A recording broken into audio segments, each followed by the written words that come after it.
సంవత్సరాల తరబడి ఎన్ని మందులు వాడినా మీ మోకాల నొప్పులు తగ్గట్లేదా? ప్రాణ పెయిన్ క్లినిక్ లో అత్యాధునిక చికిత్స. నమస్తే రవీంద్రనాథ్ గారు. నమస్తే అమ్మా ఉష గారు. సార్, నేను ముందు చెప్పినట్టుగానే అభయ కేసుకి సంబంధించి ఇప్పటికే 52 రోజులు పూర్తయింది. ఇది 3వసారి ట్రయల్ జరగడం. సుప్రీంకోర్టు ఏ విధంగా ఈ కేసుని ముందుకు తీసుకెళ్తుంది, దీనికి సంబంధించిన పూర్తి సమాచారం ఏంటి అసలు? ఉష గారు, ఏదైతే ఇప్పుడు ట్రయల్స్ జరుగుతున్నాయో సుప్రీంకోర్టు ఏదైతే సుమోటోగా తీసుకొని దీన్ని ట్రయల్స్ స్వీకరించడం జరిగిందో, యాక్చువల్గా ఈ యొక్క మొత్తం దర్యాప్తు టోటల్ అంతా కూడా సుప్రీంకోర్టులో లేదు. ఒకటి సిబిఐ కోర్టులో ఉంది. ఫైనాన్షియల్ ఇర్రెగ్యులారిటీ సంబంధించి సిబిఐ కోర్టులో అంటే సెల్డా కోర్టు ఒక దాంట్లో ఉంది. అదేవిధంగా కల్కటా హైకోర్టులో ఒక కేసు ఉంది. సుప్రీంకోర్టులో సుమోటోగా నడుస్తున్నటువంటి విషయం అంటే మొత్తం 3 కోర్టులో నడుస్తుంది. ఈ యొక్క దర్యాప్తు ఏదైతే ఉందో మొత్తం 3 కోర్టులో ఉంది. ఒకటి సుప్రీంకోర్టు సుమోటోగా స్వీకరించిన దాంట్లో ఉంది, హైకోర్టు ఉంది, సిబిఐ కోర్టు సెల్డా కోర్టులో కూడా ఉంది. మొత్తం 3 రకాలుగా నడుస్తున్నటువంటి దీనికి సంబంధించిన విషయం. సుమోటోగా స్వీకరించిన సిబిఐ చంద్రచూడ్ గారి ఆధ్వర్యంలో త్రిసభ్య కమిటీగా అంటే ధర్మాసనం 3 న్యాయమూర్తులు కలిసి ఈ యొక్క కేసును సుమోటోగా తీసుకున్నారు. అదొకటి అక్కడ ట్రయల్స్ అవుతున్నాయి. అట్ ద సేమ్ టైం ఇక్కడ మన హైకోర్టులో కూడా ఒకటి నడుస్తుంది. At the same time CBI court అది సెల్డా కోర్టులో కూడా దీనికి సంబంధించి జరుగుతుంది. ఇప్పుడు సందీప్ ఘోష్ అదేవిధంగా అభిజిత్ మండలి ఎవరైతే మనం అనుకున్నామో ఇదంతా సిబిఐ కోర్టు దర్యాప్తు చేస్తుంది. సుప్రీంకోర్టులో ఏం జరుగుతుంది? సుప్రీంకోర్టులో ఈ ఓవరాల్ కేసు సంబంధించి మొత్తం కేసు యొక్క ప్రొసీజరింగ్స్ ఎలా ఉన్నాయి ఏంటి అని చెప్పి సిబిఐ 2 వైపులు కూడా అటు సుప్రీంకోర్టు ఇవ్వాల్సి వస్తుంది. At the same time CBI court కూడా ఇవ్వాల్సిన పరిస్థితిలో ఉంది రిపోర్ట్ సంబంధించి. సో పబ్లిక్ ఇప్పుడు ఏదైతే వ్యూవర్స్ తీసుకున్నారో ఈ క్లారిటీ ఫస్ట్ తెలుసుకుంటే నెక్స్ట్ దీని యొక్క పురోగతి ఏంటనే విషయం అర్థమవుతుంది. ఈ రోజు అక్కడ సుప్రీంకోర్టులో ఈ రోజు జరిగిన ట్రయల్స్లో ముఖ్యంగా దీనికి సంబంధించి ఈ కేసు సంబంధించి మనం 4 పార్ట్స్గా డివైడ్ చేసి చూడాల్సి వస్తుంది. ఒకటి సిబిఐకి ఒక గైడ్లైన్స్ ఇవ్వడం, అదేవిధంగా ఎన్టీఎఫ్కి ఏదైతే నేషనల్ టాస్క్ ఫోర్స్ ఏదైతే ఏర్పాటు చేశారో దానికి సంబంధించి ఒక ఇన్ఫర్మేషన్ చెప్పారు. అట్ ద సేమ్ టైం రాష్ట్ర ప్రభుత్వాన్ని సూచన చేస్తూ కొన్ని విషయాలు తెలియపరిచారు. 4వది ఏంటంటే నిరసనకారులు గడచిన కొద్ది రోజులుగా జూనియర్ వైద్యాధికారులు ఏదైతే నిరసన చేశారో దానికి సంబంధించి కొన్ని విషయాలు మాట్లాడడం కూడా జరిగింది. సో ఈ మొత్తం సుప్రీంకోర్టు ఈ రోజు ఏది డిస్కషన్ చేశారో దీన్ని మనం 4 పార్ట్స్గా చూడాలి. ఇందులో మొదటి పార్ట్ ఏదైతే ఉందో ఈ యొక్క అభయ అమ్మాయి జరిగిన రేప్ అండ్ మర్డర్ కేసు సంబంధించి ముఖ్యంగా దీని గురించి మాట్లాడుతున్నప్పుడు సుప్రీంకోర్టు ఒక విషయం ఒక కీలకమైన డిస్కషన్ చేయడం జరిగింది. ఒక ఇంపార్టెంట్ క్వశ్చన్ అడిగారు. అంటే సిబిఐ వాళ్ళు సీల్డ్ కవర్ ఒక మ్యాటర్ సబ్జెక్ట్ చేశారు. ఆ సీల్డ్ కవర్ను పూర్తిగా చదివారు. ఆ చదివినప్పుడు చంద్రచూడ్ గారు కూడా ఒక మాట చెప్పడం జరిగింది. గతం యొక్క అంటే లాస్ట్ టైము ట్రయల్స్లో స్టేటస్ రిపోర్ట్ సబ్మిట్ చేసినప్పుడు ఫస్ట్ స్టేటస్ రిపోర్టు అంత హ్యాపీగా ఫీల్ అవ్వలేదు, మరలా స్టేటస్ రిపోర్ట్ ఏమని చెప్పారు. ఈ మధ్యలో స్టేటస్ రిపోర్ట్ ఇవ్వడం జరిగింది. ఆ స్టేటస్ రిపోర్ట్ చూసిన తర్వాత దాని మీద కొంత కలవరపాటు గురయ్యాను అని ఒక మాట చంద్రచూడ్ గారు వాడడం జరిగింది. అది దానిలో కంటిన్యూషన్ భాగంలో ఈరోజు దానికి ఏం చెప్పారంటే ఏదైతే స్టేటస్ రిపోర్ట్ ఉందో ఈ స్టేటస్ రిపోర్ట్ని మేము ఇంకా స్టడీ చేస్తున్నాం, ఇప్పుడే దాని యొక్క వివరాలను బహిర్గతపరిచే అవకాశం లేదు అని ఒక విషయం చెప్పారు. దీనికి సంబంధించి స్టేటస్ రిపోర్ట్లో సిబిఐ చేసినటువంటి దర్యాప్తు చాలా వేగవంతంగా చేశారు. చాలా వరకు డేటా కలెక్ట్ చేసుకొచ్చారు వాళ్ళు.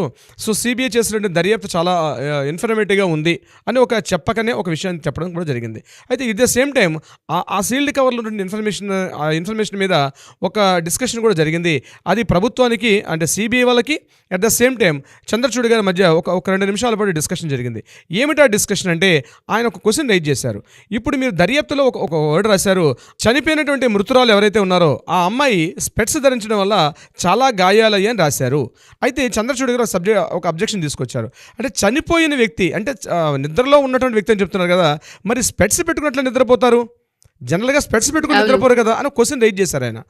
స్పెట్స్ పెట్టుకుని నిద్రపోరు కదా అంటే మీరు ఇక్కడ స్పెట్స్ వల్ల గాయాలు తగిలేని మీరు చెప్తున్నారు, మరి ఆ అమ్మాయి నిద్రపోతున్నప్పుడు స్పెట్స్ ధరించిందా, ఎవరైనా అట్లా ధరిస్తారా అని ఒక క్రూషియల్ ఒక క్వశ్చన్ రైజ్ చేశారు.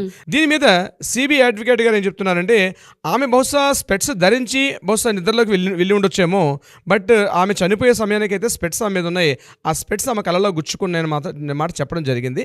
బహుశా దాని మీద జస్ట్ ఒక వర్డ్ మాట్లాడారు. ఆ వర్డ్ మాట్లాడి మనకు స్కిప్ అయ్యారు.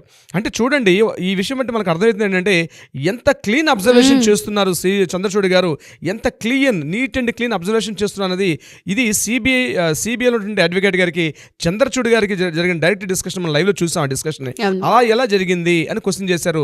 దాని మీద ఇచ్చిన సమాధానానికి ఆయన అంత సంతృప్తికరంగా ఉన్నట్టుగా నాకు అనిపించలేదు. దానికి సంబంధించి సిబిఐ అడ్వకేట్ గారు ఇచ్చిన సమాధానం చంద్రచూడ్ గారు అక్కడ లైవ్లో చూస్తుంటే మనకు ఆయన సంతృప్తి చెందినట్టుగా నాకైతే అనిపించలేదు. సో ఇదొక డిస్కషన్ జరిగింది. Number 2 national task force NTF ఎన్టీఎఫ్లో 10 మంది సభ్యులను ఏర్పాటు చేశారు. అంటే వైద్య సంస్థల్లో కానీ, అంటే ప్రభుత్వ ఆధీనంలో ఉన్నటువంటి వైద్య సంస్థల్లో కానీ, మెడికల్ కాలేజెస్లో కానీ, అంటే వైద్య విద్యా వ్యవస్థలో కానీ కొంత ఒక టాస్క్ ఫోర్స్ ఇవ్వాలి. అంటే ముఖ్యంగా స్టూడెంట్స్కి ఒక గైడ్లైన్స్, అంటే టోటల్గా వాళ్ళకి సెక్యూరిటీ భద్రతాపరంగా కావచ్చు, అట్ ద సేమ్ టైం రక్షణ చర్యలు కావచ్చు, ఎటువంటి గైడ్లైన్స్ అయితే ఉంటూ బాగుంటుందని చెప్పి even the first time suo motu తీసుకున్న రోజు నాడే ఒక కమిటీని ఏర్పాటు చేశారు. ఎన్టీఎఫ్ నేషనల్ టాస్క్ ఫోర్స్ అని ఒక కమిటీని ఏర్పాటు చేశారు. అందులో మనం కూడా చెప్పుకున్నాం, మన స్టేట్ సంబంధించింది కూడా ఎవరైతే గ్యాస్ట్రోఎంటరాలజిస్ట్ నాగేశ్వర రెడ్డి గారు కూడా అందులో ఒక సభ్యుడిగా ఉండడం జరిగింది.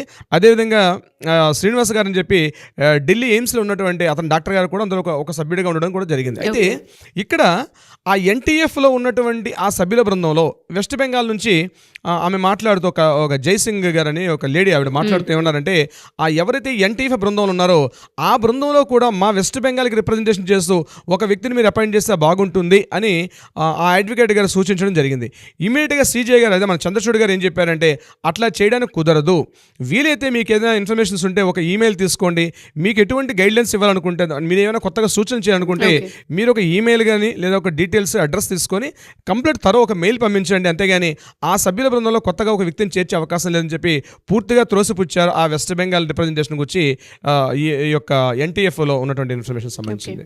మూడోది, ప్రభుత్వానికి జరిగిన డిస్కషన్స్లో మాట్లాడుకుంటే, ప్రభుత్వం ఇప్పటివరకు మీరు సీసీటీవీలు కానీ, అదేవిధంగా మహిళలకు కావాల్సినటువంటి టాయిలెట్స్, వాష్రూమ్స్, రెస్ట్ రూమ్స్, వీటి మీద మీరు ఎటువంటి చర్యలు తీసుకున్నారు, మీ చర్యలు ఎంతవరకు వచ్చాయని చెప్పి రాష్ట్ర ప్రభుత్వాన్ని సూటిగా ప్రశ్న వేసినప్పుడు రాష్ట్ర ప్రభుత్వం చేసిన రిప్రజెంటేటివ్ అడ్వకేట్ గారు ఇప్పటివరకు 26% మాత్రమే పనులు పూర్తయ్యి ఇంకా కంప్లీట్గా పనులు పూర్తి కాలేదు అని చెప్పినప్పుడు ఒకంత అసహనానికి గురయ్యారు చంద్రచూడ్ గారు. ఎందుకంటే ఆల్రెడీ ఇప్పటికి సుమారుగా 52 days పైన అవుతుంది, మీరు ఇంకా భద్రతాపరంగా మీరు ఇంకా చర్యలు తీసుకోకపోవడం కొంత విస్మయానికి గురి చేస్తుంది.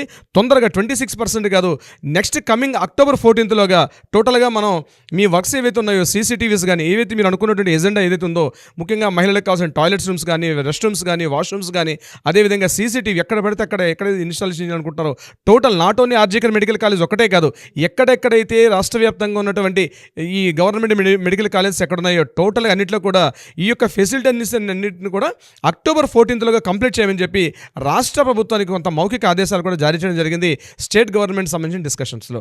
దీనిలో కంటిన్యూషన్ భాగంగా మరొక విషయాన్ని కూడా చెప్పడం జరిగింది. ఏంటంటే, ఈ అమ్మాయి అభయ అనేటువంటి అమ్మాయి ఎవరైతే చనిపోయారో ఈమెకి సంబంధించినటువంటి ఇన్ఫర్మేషన్ ఏదైతే ఉందో వికీపీడియాలో కానీ, అదేవిధంగా మెయిల్స్లో కానీ, అదేవిధంగా సోషల్ మీడియాలో కూడా విస్తారంగా లాస్ట్ టైం ఒక సెషన్లో మాట్లాడుతున్నప్పుడు చెప్పారు, ప్రచురించవద్దు, ఆ వికీపీడియాతో కూడా మాట్లాడి ఆ వికీపీడియా నుంచి పూర్తిగా తీసేయమని కూడా చెప్పడం జరిగింది. కానీ ఇప్పటివరకు అటువంటి చర్యలు తీసుకునే దాఖలాలు లేవు. కాబట్టి ఒక నోడల్ ఆఫీసర్ని అపాయింట్ చేయడం జరిగింది. ఒక నోడల్ ఆఫీసర్ని వీళ్ళు అపాయింట్ చేశారు. ఆ నోడల్ ఆఫీసర్ వర్క్ ఏంటంటే, టోటల్గా ఎక్కడెక్కడైతే సోషల్ మీడియాలో ఈ అభయకి సంబంధించి కానీ ఫొటోస్ కానీ, సెమినార్ హాల్లో ఉన్నటువంటి ఎక్కడైతే ఈ యొక్క రేప్ అండ్ మర్డర్ జరిగిందో ఆ ప్రదేశం యొక్క ఫొటోస్ కానీ, ఆ అమ్మాయి యొక్క పేరెంట్స్ ఫొటోస్ కానీ, ఆ అమ్మాయి యొక్క కంప్లీట్ డీటెయిల్స్ సోషల్ మీడియా నుంచి కంప్లీట్గా తీసేయాలి. ఎటువంటి కూడా ఈవెన్ దో వికీపీడియాలో కూడా ఉండకూడదు, గూగుల్ సెర్చింగ్లో కూడా దీనికి సంబంధించి ఉండకూడదు. ఎందుకంటే పేరెంట్స్ ఒక లెటర్ పెట్టారు, మా అమ్మాయికి సంబంధించి ఇటువంటి వివరాలు గూగుల్లో ఉండడం మాకు ఇష్టం లేదు, దయచేసి అవి రిమూవ్ తీసుకోమని చెప్పి వాళ్ళు ఒక రిక్వెస్ట్ తీసుకున్నారు. ఆ రిక్వెస్ట్కి అనుగుణంగా సుప్రీంకోర్టు స్పందించి ఇప్పటికే బాగా లేట్ అయింది కాబట్టి కమింగ్ October 14th పూర్తిగా వికీపీడియా నుంచి తీసేయమని చెప్పడం జరిగింది.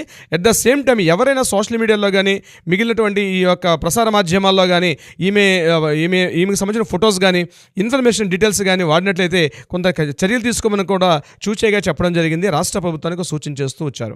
ఇక 4వది, నిరసనకారులు, వైద్యాధికారులకు సంబంధించినటువంటి ఏవైతే అబ్లిగేషన్స్ తీసుకుంటున్నారో దీని మీద ఈరోజు మమతా బెనర్జీ ప్రభుత్వం వారు మధ్యాహ్నం అత్యవసర కేబినెట్ సమావేశం నిర్వహించారు. ఆ కేబినెట్ సమావేశంలో ఏం మాట్లాడుకున్నారంది బహుశా ఇప్పటిదాకా న్యూస్ అయితే రాలేదు. దీనికి సంబంధించిన ఇన్ఫర్మేషన్ రేపటిలోగా వచ్చే అవకాశం ఉంటుంది. ఖచ్చితంగా దీన్ని సూచిస్తూ కూడా వైద్యాధికారులు ఏదైతే సీజ్ వర్క్ చేశారో దాన్ని కొద్ది రోజులు తాత్కాలికంగా ఆపమని చెప్పడం జరిగింది. దుర్గా నవరాత్రి ఉత్సవాలు కూడా వస్తున్నాయి కాబట్టి కొంతవరకు శాంతి భద్రతలకు ఇబ్బంది కలుగుతుందని చెప్పి, అయితే దీని మీద సుప్రీంకోర్టు క్లియర్గా ఇటువంటి గైడ్లైన్స్ ఇవ్వలేదు. కానీ ఏదైతే సీజ్ వర్క్ చేశారో దానికి సంబంధించి కొంత డిస్కషన్ అయితే జరిగింది.